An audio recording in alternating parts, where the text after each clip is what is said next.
After publishing a cadence, there's several things I can do. First, I can try sharing the cadence with different members of my team. In this example, I've already shared it with 3 different people.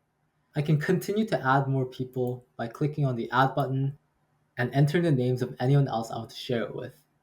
Once they're added, the permission can be set as either a viewer or an editor. A viewer is someone that can look at the contents of the cadence and also look at the analytics of how the cadence is performed. But this person will not be able to make changes to the contents of the cadence and also cannot add recipients to the cadence.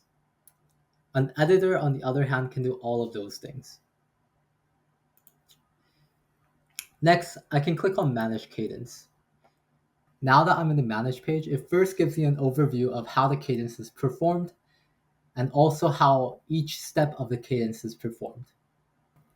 If I navigate over to the Recipients tab, it also gives me information on how each recipient engaged with the cadence.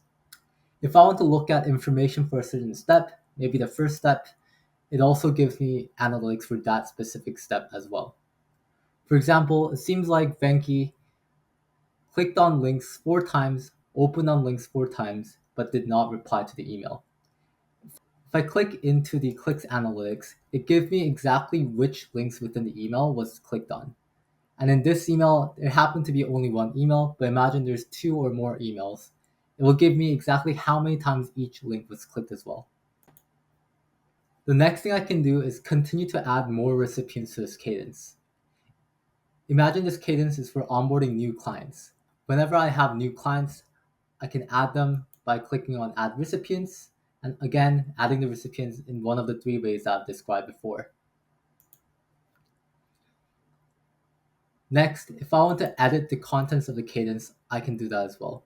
Note that once a cadence has been published, you're not able to add or delete new steps because that will mess up the analytics. However, I do have the option to modify the contents of the cadence. Some other things I can do is 1, pause the cadence. Maybe I'm going on a vacation and I want to pause this cadence until I come back. Or if the recipient is not yet completed, I can pause each recipient as well. And of course, if I want to, I can delete the cadence as a whole.